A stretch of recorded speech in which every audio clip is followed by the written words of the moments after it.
सबसे पहले हम लोग आ जाते हैं स्क्रीनर डॉट इन पे एंड यहाँ पे हम लोग शुरू करते हैं कंपनी के फंडामेंटल्स को रीड करने का।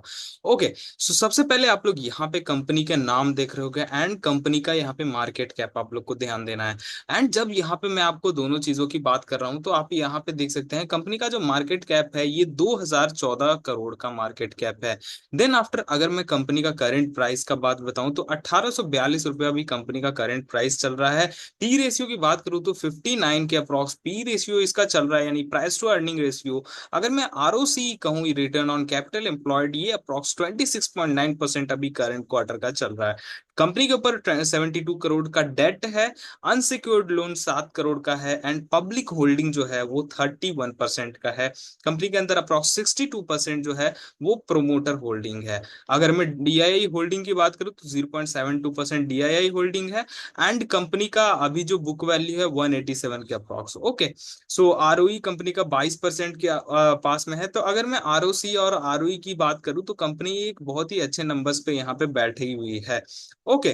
पी कंपैरिजन हम लोग अभी इसके पीयर्स को देख करके कंपैरिजन करेंगे कि हाँ इसका पी रेशियो किस हिसाब से है। ओके। सो अगर मैं यहाँ पे कंपनी का यहाँ पे सबसे पहले मैं क्या करता हूँ, first of the most important rule is open the balance sheet of the company, check the health of the balance sheet. And balance sheet के हेल्थ को कैसे चेक किया जाता है, कंपनी के बोरोइंग्स को देख करके कि हाँ कंपनी के लॉन्ग टर्म बोरोइंग्स और शॉर्ट टर्म बोरोइंग्स को आपको स्टडी करना होगा। And first of the thing company के क्या बिजनेस को एक बार स्टडी करना होगा कि हाँ कंपनी क्या कर रही है, एक्सपेंशन कर रही है। जैसे कि आप लोग यहाँ पे देख रहे हो लॉन्ग टर्म बोरोइंग कंपनी का क्या है, 5 करोड़ के आसपास रहता था, 6 करोड़, 4, 6 करोड़, 6 करोड़। एंड अचानक से अभी लॉन्ग टर्म बोरोइंग जो है वो 33 करोड़ के आसपास यहाँ पे आ गई है। एंड आप शॉर्ट टर्म बोरोइंग्स यहाँ पे ध्यान दो तो 14 करोड़ के आसपास हो सकी है, तो यानी कि 47 करोड़ था, वहां से ये जो है शॉर्ट टर्म बोरोइंग रिड्यूस हुआ है। तो ये हो गया है रिड्यूस एंड ये हो गया है बहुत ही ज्यादा इंक्रीज। ठीक है। तो ये ध्यान देने वाली चीजें हैं। क्या कंपनी यहाँ पे कुछ एक्विजिशन कर रही है, कोई बहुत बड़ा कैपेक्स कर रही है? अगर उस रीजन से ये पूरा का पूरा जो है अनसिक्योर्ड लोन और लाइक लॉन्ग टर्म लोन अगर इंक्रीज हुआ है तो ठीक है, इट्स ओके। बट अगर ये किसी और रीजन से इंक्रीज हुआ है, उसका कंपनी प्रॉपर रीजन नहीं देती है, तब तक वो कंपनी के लिए आपके लिए एक रिस्की बेट रहेगा। तो बैलेंस शीट पहचानना बहुत ही ज्यादा जरूरी है। बैलेंस शीट में borrowings is the most important thing you have to note down. Then after इसके बाद हम लोग क्या है, इसके बाद हम लोग आगे चलते हैं एंड देखते हैं सबसे पहले कंपनी का कैश फ्लो। बैलेंस शीट के बाद सबसे पहले हम लोग को कैश फ्लो देख लेना है। तो कैश फ्लो, अगर cash flow from operating operation हम लोग देखें तो कंपनी का ऑपरेशन से जो कैश फ्लो है वो 2022 तक मतलब 21 तक एक बहुत ही कांस्टेंट कैश फ्लो था, 4, 6, 7 करोड़ का। बट यहाँ पे अप्रॉक्स डबल हो गया कैश फ्लो। फिर यहाँ पे एक सिग्निफिकेंट इंक्रीज हुआ है, देन आफ्टर फिर से यहाँ पे डबल यानी कि 2x का यहाँ पे इंक्रीमेंट हम लोग को देखने को मिला है। एंड फिर से यहाँ पे एक अच्छा खासा increment cash flow from operations देखने को मिला है। इट मींस कंपनी कुछ ना कुछ तो कंपनी के अंदर अच्छा चल रहा है, इस वजह से ऑपरेशन से जो है वो कंपनी पैसा कमा रही है। Okay. The most important thing, operation से कितना कैश फ्लो आ रहा है, तो इट्स वेल एंड गुड अगर ये ऑपरेशन से पैसा आ रहा है। देन आफ्टर अब हम लोगों को कंपनी का स्टोरी देखना है। ओके। अगर मैं यहाँ पे कंपनी का यहाँ पे नेट कैश फ्लो देखूं तो नेट कैश फ्लो भी कंपनी का पॉजिटिव है लास्ट 3 सालों से। ओके। अब हम लोग यहाँ पे थोड़ा सा स्टडी करते हैं कंपनी का प्रॉफिट एंड लॉस स्टेटमेंट। अगर मैं प्रॉफिट एंड लॉस स्टेटमेंट की बात करूं तो यहाँ पे आपको ध्यान देना है कंपनी का सेल्स क्या चल रहा है, कैश फ्लो फ्रॉम ऑपरेशंस बढ़ रहा है, देन आफ्टर क्या सेल्स बढ़ रहा है कि नहीं। अगर मैं सेल्स की बात करूं तो आप लोग देख सकते हो 48% सेल्स इंक्रीज हुआ है, 59% सेल्स इंक्रीज हुआ है, ये वाई यू वाई बेसिस पे 20% इंक्रीज हुआ है, 32% एंड यहाँ पे 100% इंक्रीज हुआ है सेल्स। एंड देन आफ्टर फिर से 100% इंक्रीज हुआ है। तो यानी कि अगर मैं सेल्स की बात करूं सो अप्रोक्स जो सीएजीआर है 5 साल का 55% जो है सीएजीआर से इसका सेल्स ग्रोथ हो रहा है। एंड देन आफ्टर अगर मैं इसका प्रॉफिट ग्रोथ बताऊं तो 5 साल का जो प्रॉफिट ग्रोथ है वो 131% का यह है, क्या है, प्रॉफिट ग्रोथ। तो अगर प्रॉफिट ग्रोथ है जो है वो 131% है, सेल्स ग्रोथ 55% है, तो मैं जानता हूं कि ये जो नंबर्स हैं, कंपनी का बैलेंस शीट बहुत ही हेल्दी है, मतलब ठीक ठाक है। It's good because long term borrowings हाँ थोड़ा सा इंक्रीज हुआ है, बट उसके पीछे भी कुछ रीजन होगा, अभी हम लोग तुरंत यहाँ पे स्टडी करेंगे तो उसका रीजन भी हम लोग को पता चल जाएगा।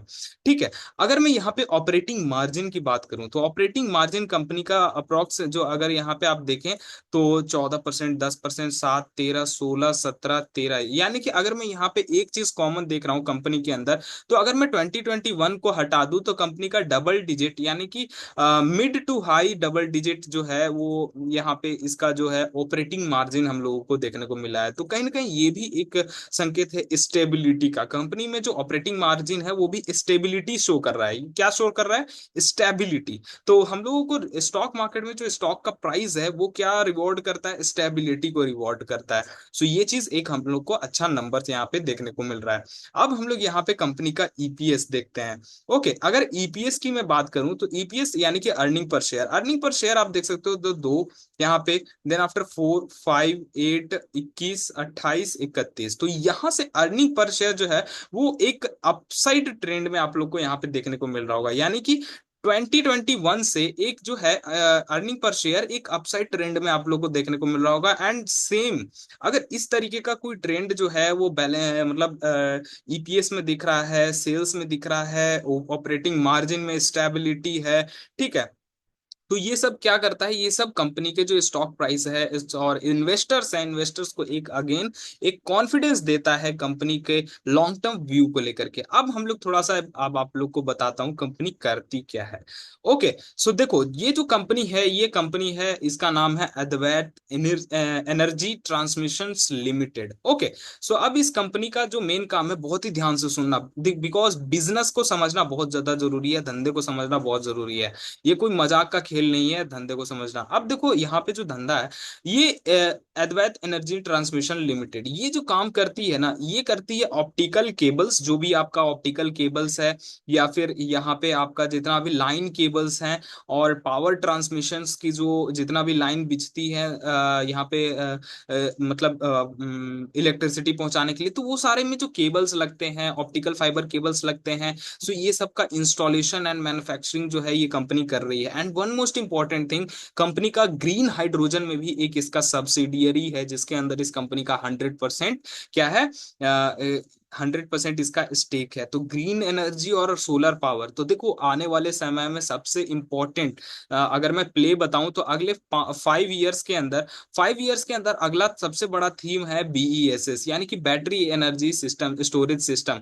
ओके, सो बैटरी एनर्जी स्टोरेज सिस्टम उसके अंदर कंपनी काम कर रही है, हाइड्रोजन हाइड्रोजन एनर्जी के अंदर काम कर रही है, ग्रीन हाइड्रोजन के अंदर काम कर रही है। आप लोग नितिन गडकरी के जितने भी भाषण सुनेंगे उसमें एक चीज उनका बहुत ही टाइम से वो लोग रिपीट कर रहे हैं कि लाइक उनको ग्रीन हाइड्रोजन वाली बसेस चलानी है दिल्ली टू जयपुर। ये चीज आप लोग थोड़ा सा सुन रहे हो, तो ये जो ग्रीन हाइड्रोजन वाला थीम है, इस थीम को आपको भूलना नहीं है, बिकॉज ये थीम बहुत ही इंपॉर्टेंट थीम है।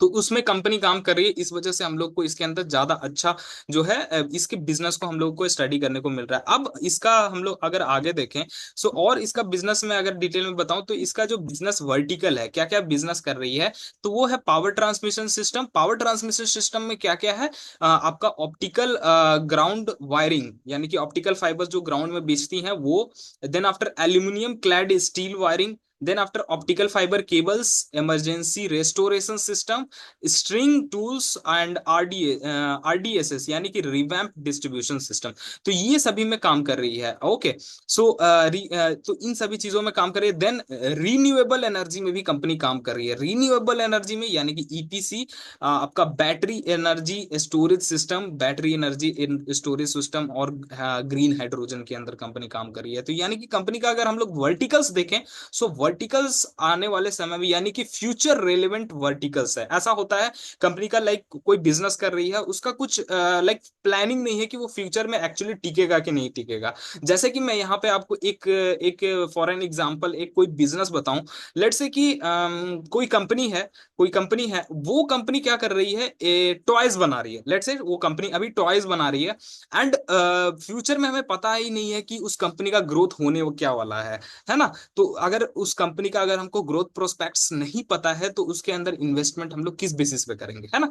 तो इन्वेस्टमेंट करने का सबसे इंपॉर्टेंट थिंग रहता है कि फ्यूचर प्रोस्पेक्ट आपको कंपनी का कितना क्लियर है। और फ्यूचर प्रोस्पेक्ट देखना होगा तो आप कंपनी के बिजनेस के अराउंड गवर्नमेंट का अनाउंसमेंट और पूरा ये सब क्या है ना। तो अभी अगर मैं आपको बताऊं तो जितना भी सोलर और ग्रीन हाइड्रोजन की बात कर लें या फिर पावर ट्रांसमिशन की बात कर लें, तो इंडिया जो है वो एक बहुत ही बड़ा मतलब एक अपवर्ड ट्रेजेक्टरी में है, गवर्नमेंट एक अपवर्ड ट्रेजेक्टरी में है। गवर्नमेंट यहाँ पे अपने लाइक कंपनीज को पैसा दे रही है कि भाई तुम करो, तुम सारे एमएसएमईज खड़ा करो, कुछ भी करो, इस सेक्टर को बढ़ाओ, बिकॉज यहाँ पे जो डिमांड है एंड जो हेडरूम है, हेडरूम बहुत ज्यादा है। तो इन सभी चीजों को देखते हुए हम लोग को लग रहा है कंपनी का जो बिजनेस है आने वाले 5 से 10 सालों के अंदर एक सिर्फ सस्टेन ही नहीं, एक बहुत ही अच्छे नंबर से यहाँ पे ग्रो होने वाला है।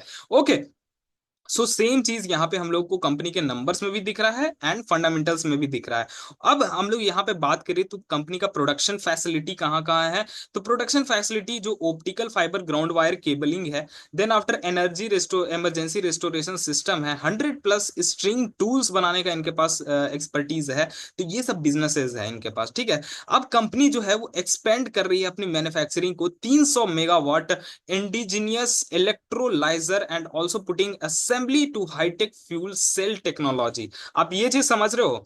अ, थोड़ा सा एक बार थिंक करो। हाईटेक फ्यूल सेल टेक्नोलॉजी, ये चीज जो है ना, ये चीज अगर आपने क्रैक कर लिया, भाई आप इसके धंधे को समझ जाओगे। ये कंपनी जो है, मतलब गांठ बांध के रख लो कि ये हाईटेक फ्यूल सेल टेक्नोलॉजी जो है ना, बहुत ही कम कंपनीज कर रही है एंड वर्ल्ड लेवल पे तो बहुत ही कम कंपनीज कर रही है, एंड इंडिया के अंदर ये कंपनी जो है हाईटेक फ्यूल सेल टेक्नोलॉजीज के अंदर काम कर रही है, ठीक है। तो मैं ज्यादा नहीं, आप लोग थोड़ा सा एक बार गूगल करना, ये चीज मैं आपके ऊपर छोड़ता हूँ। ओके, अब हम लोग यहाँ पे आगे देखते हैं कि इंडस्ट्री क्या है, यूजर्स की इंडस्ट्री क्या है। तो इंडस्ट्री जो है, जो इनके क्लाइंटेल है वो गवर्नमेंट है, डिस्कॉम है। Okay, then after private EPC players भी हैं इसके क्लाइंट्स। ओके, सेंट्रल और स्टेट, यानी कि अगर किसी कंपनी के जो यहाँ पे क्लाइंट में है, अगर वो गवर्नमेंट आ जाता है तो उस कंपनी की चांदी हो जाती है, समझ गए। और गवर्नमेंट का इस के अंदर रोल प्ले अगर बढ़ता है तो वो तो चांदी ही चांदी है, ठीक है। तो ये चीज यहाँ पे है कि कंपनी का जो क्लाइंटेल है वो सेंट्रल गवर्नमेंट और ये सब गवर्नमेंट मिनिस्ट्रीज के सारे गवर्नमेंट जो है के अंदर इस कंपनी से सारा चीज प्रोडक्ट यहाँ पे जाता है। कंपनी को सारा ऑर्डर बुक भी यहीं से मिलता है। अभी ऑर्डर बुक के ऊपर भी मैं आपको आऊंगा। ओके, अब और क्या, और क्या, अब यहाँ पे अगर मैं मार्केट शेयर की बात करूँ कि कंपनी का मार्केट शेयर क्या है, तो कंपनी का जो 50% जो है मार्केट शेयर है ये स्ट्रिंग टूल्स के अंदर है, 30% इंसुलेटर्स के अंदर है, सप्लाई के अंदर मार्केट शेयर। मैं यहाँ पे ये नहीं कह रहा हूँ कि कंपनी का रेवेन्यू कितना कहाँ से आ रहा है, मैं मार्केट शेयर बात कर रहा हूँ। अगर मैं मार्केट शेयर की बात कर रहा हूँ तो ओवरऑल इंडिया के अंदर जितना भी मार्केट है, यानी कि जितना भी इंसुलेटर सप्लाई का मार्केट है वो 100% है, तो 30% ये पर्टिकुलर कंपनी के पास है। तो आप इसका है ना वो डेप्थ देख सकते हो कि हाँ कितना ये करती है। देन आफ्टर यहाँ पे अगर मैं प्रोजेक्ट ग्लोबल मार्केट शेयर देखूं तो 7% ग्लोबल मार्केट शेयर है ईआरएस सॉल्यूशंस के अंदर, समझ गए। तो ये चीज है। तो इन चीजों को आप लोग देख, अगर मैं रेवेन्यू ब्रेकअप की बात करूं तो ऑप्टिकल फाइबर से इनका आता है 32% का रेवेन्यू, पावर डिस्कॉम प्रोजेक्ट से आता है 31% का रेवेन्यू, स्ट्रिंग टूल से 16% का रेवेन्यू निकल करके आता है, एंड रिकंडक्टिंग एचटीएलएस प्रोजेक्ट से 11% और एसीएस 16% और ईआरएस 14% का 4% का यहाँ पे जो है रेवेन्यू निकल करके आता है। अगर मैं कंपनी का ऑर्डर बुक की बात करूं तो ऑर्डर बुक जो है अभी रिसेंटली इनका 503 करोड़ का ऑर्डर बुक यहाँ पे like comprise of PTS division 60%, 66%, and NRE division से 34% है, 503 करोड़ का। और टोटल ऑर्डर बुक अगर मैं अभी अनएग्जीक्यूटेड की बात करूं तो 800 करोड़ का इनका ऑर्डर बुक है, यानी कि अभी इनको 800 करोड़ का काम ऑलरेडी मिल रखा है। सी ठीक है, अगर कंपनी का मैं आपने मार्केट कैप कितना देखा, 2000 करोड़ का, ऑर्डर कितना मिल रखा है ऑलरेडी, 8000 करोड़ का इनको ऑर्डर मिल रखा है, ठीक है। तो कंपनी के पास काम धंधे अपने बिजनेस को चलाने का ऐसा नहीं है कि बहुत किल्लत है, बहुत बिजनेस है इसके पास, काम अभी करेगा, खूब करेगा, ठीक है। अब इसका जो है, इसको AETL received letter of acceptance for turnkey contract, यानी कि सप्लाई, इंस्टॉलेशन, टेस्टिंग और commissioning of 11 kilowatt 55 mm 2 AAA medium high voltage coverage conductor. तो ये सब है ना टेक्निकल थिंग है। तो अगर आप लोग धंधे को बीच अंदर से समझोगे तो आप लोग को समझ में आ रहा है। तो 11 kV का कुछ इनका ट्रांसमिशन लाइन बिछ रहा है, उसके अंदर इनको मिल रखा है प्रोजेक्ट। ओके। कहाँ से मिल रखा है? तो वही गुजरात गवर्नमेंट के साइड से मिल रखा है। एंड देन आफ्टर इस कंपनी के पास जो है अडानी पावर के जितने भी सोलर प्लांट लग रहे हैं ना, उसके भी ऑर्डर्स मिल रखे हैं, समझ गए? तो अडानी ये जो बना रही है, और बीईएसएस यानी कि बैटरी एनर्जी स्टोरेज सिस्टम जो है, फर्स्ट प्रोजेक्ट है ना, जो कि गुजरात गवर्नमेंट के साइड से मिल रखा है, 50 megawatt 100 megawatt per hour on BOO basis, ठीक है।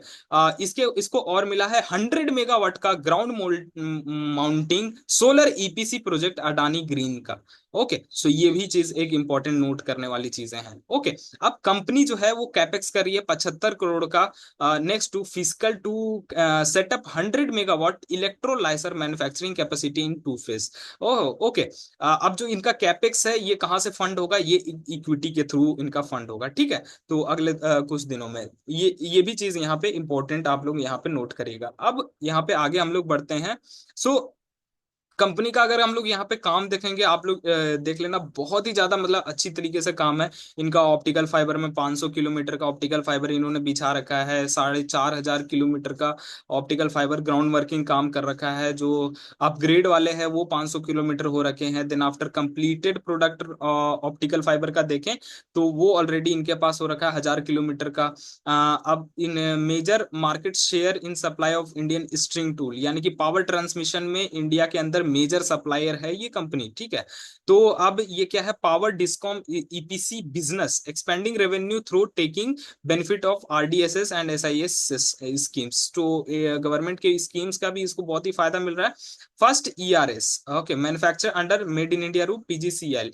ओके। तो ये सब चीज जो है ये शो कर रहा है कि हाँ, कंपनी जो काम कर रही है, बिजनेस कर रही है, ये बहुत ही मतलब फ्लरिश करने वाला बिजनेस है, पूरा का पूरा धंधा है। अब यहाँ पे क्या है, मेन इसका इंपॉर्टेंट नोट करने वाला चीज क्या है? कंपनी को जो यहाँ पे जो सब्सिडियरीज है, जैसे एजीपीएल न्यू रिन्यूएबल एनर्जी, तो ये इनका ग्रीन हाइड्रोजन कार्बन मार्केट्स है ना, सोलर ईपीसी इसके अंदर काम कर रही है, जो कि एक बहुत ही ज्यादा एक्सपेंडिंग बिजनेसेस हैं।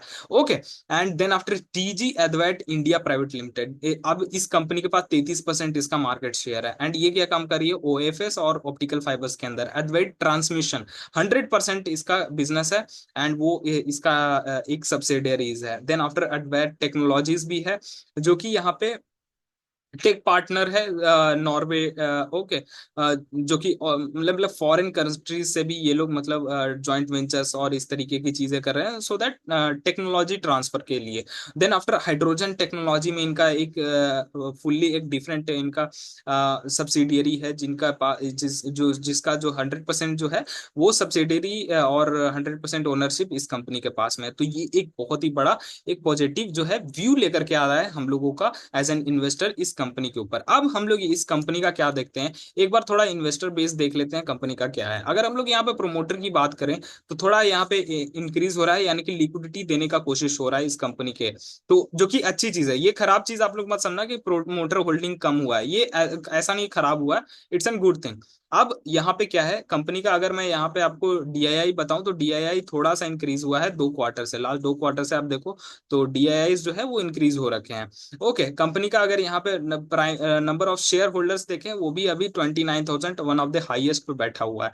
तो 129-30 मतलब 200-300 के अप्रोक्स इनका शेयर होल्डर्स रहता था नंबर ऑफ, वो इंक्रीज हो गया। तो ये भी एक अच्छा नंबर है। अगर मैं आपको यहाँ पे बताऊं, ये आप लोग इससे ये मत होना कि हाँ बहुत ज्यादा बढ़ रहा है, नहीं। अगर मैं आपको एक मल्टीबैगर बताऊं, जो है multibagger Oswal pumps, okay, Oswal pump जो है, ये जब बढ़ना शुरू हो रहा था ना, तो इसी तरीके से था, उसका भी कुछ हजार के आसपास शेयर होल्डर्स थे। जब वो बढ़ना शुरू हुआ वहां से मतलब 20 गुना हो गया, 20 गुना हो गया, मतलब 1 1.5 सालों के अंदर, समझ गए? तो बहुत ही मैसिव मनी बनता है उस टाइप के बिजनेसेस के अंदर। तो सेम मुझे कुछ कुछ इसमें फीलिंग आ रहा है, तो इसको कंपनी को आप लोग ध्यान दीजिए। अब नेक्स्ट कंपनी क्या है? नेक्स्ट कंपनी हम लोग यहाँ पे देख लेते हैं। तो इसका एक बार चार्ट हम लोग मैं आपको दिखा देता हूँ। तो कंट्रोल रोल, ओके। सो इसका ये चार्ट है, इसका वीकली चार्ट है, हम लोग एक बार मंथली चार्ट ओपन कर लेते हैं। ओके। सो देखो, चार्ट को देखने का भी एक तरीका होता है यहाँ पे, जैसे कि आप लोग यहाँ पे चार्ट को देख रहे होगे। सो चार्ट को यहाँ पे एक चीज और है, मैं यहाँ पे आपको चार्ट दिखा दे रहा हूँ। ओके।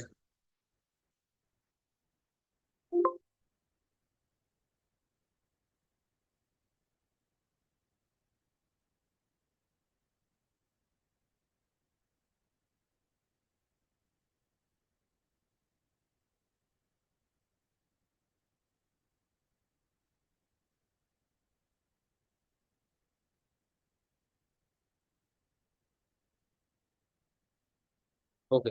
सो अगर मैं यहाँ पे आपको कंपनी का चार्ट इसी पे शो कर दे रहा हूँ, डायरेक्ट मैक्सिमम 10 ईयर्स का। सो आप लोग देख रहे हो किस तरीके से यहाँ पे चार्ट में मतलब एक अप्रिसिएशन देखने को मिला है। तो इस टाइम के अप्रॉक्स तो कंपनी के अंदर 200-300 शेयर होल्डर्स ही रहते थे। मेन जो शेयर होल्डर्स इंक्रीज हुए हैं वो कुछ इस लेवल्स के अराउंड से हुआ है, यानी कि 500 के लेवल से। तो 500 से स्टॉक देखो अभी रिसेंटली जो हाई मारा है वो 2100, 2200, 2300 के अप्रॉक्स कंपनी ने हाई मारा है।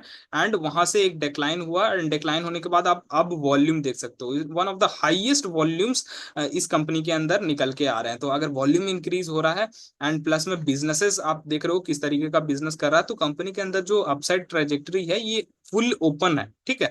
तो अगर 200 मूविंग एवरेज के अराउंड आता है कंपनी, तो बिल्कुल आपको यहाँ पे वॉच आउट करना चाहिए। बाकी आप अपने फाइनेंशियल एडवाइजर से एक बार एडवाइस ले लें, सो दैट वो आपको बेटर व्यू दे सकें।